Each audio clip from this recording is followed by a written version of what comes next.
মালয়েশিয়ার visa process কবে থেকে শুরু হবে? আসসালামু আলাইকুম, সবাই কেমন আছেন? আশা করি সবাই ভালো আছেন। আমি আলহামদুলিল্লাহ ভালো আছি। সরাসরি মূল টপিকে যাওয়ার আগে সবাই আমার ভিডিওতে লাইক, ফলো এন্ড সাবস্ক্রাইব করে আমার পাশে থাকবেন ইনশাআল্লাহ। Calling survey. সো মালয়েশিয়া 2024 সালের মে মাসের 21-30 তারিখে যে লোকগুলো আসছে সেই লোকগুলো এখনো সেটেল হচ্ছে না ঠিক মতন। তার জন্য বা এই দেশ বা এই দেশের সব কোম্পানিগুলোতে আস্তে আস্তে ওই লোকগুলাই সেটেল হইতাছে। তো ওই লোকগুলা যখন সেটেল হয়ে যাবে বা ওই লোকগুলা সেটেল হওয়ার পরে যখন আরো লোক, বিভিন্ন কোম্পানির লোক প্রয়োজন হবে, একটা সিভি জমা দিবে যে আমার কোম্পানির লোক প্রয়োজন বা এই কোম্পানিতে আমার 100 লোক প্রয়োজন। বিভিন্ন কোম্পানি আছে তারা লোকের জন্য আবেদন করবে। এখনো আছে না কোনো কোম্পানি ওইভাবে আবেদন করে নাই, শুধু একটা জায়গায় লোক এখন আনবে। মালয়েশিয়া সরকার চুক্তি দিছে কিন্তু এখনো আনা শুরু হয় নাই, সেটা হচ্ছে ফার্ম বাগান। ফার্ম বাগান বিষয়টা নিয়ে আমি পরে কথা বলবো, পরের ভিডিওতে কথা বলবো। আজকের ভিডিওটাতে শুধু মালয়েশিয়া কবে কলিং চালু হবে এই বিষয়টা নিয়ে কথা বলবো। তো আপনারা সবাই কলিং চালু হবে বা কলিং চালু হওয়ার আগেই ট্যুরিস্টে চলে আসতেছেন, এই ভুলটা কখনোই করবেন না। আমি আগের ভিডিওগুলোতে বলছি ট্যুরিস্টে কখনোই মালয়েশিয়া আসবেন না। মালয়েশিয়া ট্যুরিস্টে আসলে আপনার জীবন থেকে 5, 7, 10 বছর চলে যাবে। মালয়েশিয়া 10 বছর 15 বছর ট্যুরিস্টে আয়া থাকতে পারবেন, কিন্তু আপনি টুরিস্ট আইয়া সোরের মতন থাকবেন, 1 মাস কাম করবেন, 2 মাস বসে থাকবেন, এরকম কাজ করাতে আমি মনে করি বাংলাদেশ থাকা, ফ্যামিলিকে সময় দেন, সেটা সবচেয়ে বেশি বেটার। টুরিস্টে মালয়েশিয়াতে লুকিয়ে লুকিয়ে আর আমি কোনো ওয়ে দেখি না।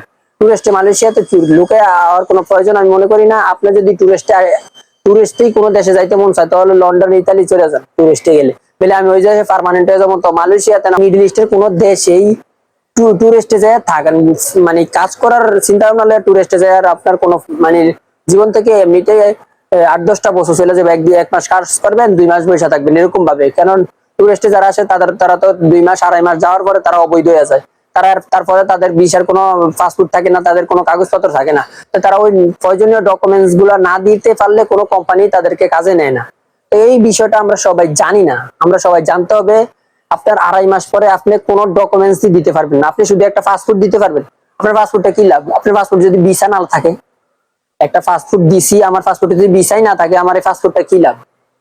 পাসপোর্ট শুধু পাসপোর্ট না, পাসপোর্ট একটা গুরুত্বপূর্ণ জিনিস, কিন্তু পাসপোর্ট শুধু না, পাসপোর্টের সাথে ভিসাটাও লাগে। এই দেশে থাকার একটা পারমিট লাগবে, আপনি মালয়েশিয়ায় থাকার একটা পারমিট লাগবে। মালয়েশিয়াতে এখন খুবই ভয়াবহ অবস্থা, কারণ মালয়েশিয়াতে অবৈধ লোকদের বৈধকরণ অবস্থা শুরু হয়েছে।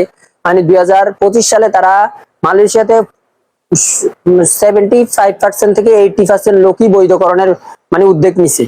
তো আপনারা সবাই যারা মালয়েশিয়াতে আসবেন বা এরকম টুরিস্টে চলে আসতেন কলিং ছাড়ার আগে, এরকম ভুলটা কখনোই করবেন না। মালয়েশিয়ার কর্মসংস্থানের জায়গা আছে, কিন্তু ভিসা, তাদের প্রত্যেকটা কোম্পানি তাদের পারমিট চায়, তাদের ওয়ার্কিং যোগ্যতা চায়, মানে সবকিছু চাইতেছে এখন। আগে হয়তো আমার ভাইয়া ওনাদের কাছে শুনছি যে কোনো কোম্পানিতে লোক হইলেই হইতো, বলে আস্তে আস্তে হেল্পার টেলফার আস্তে আস্তে কাজ শিখে নিব।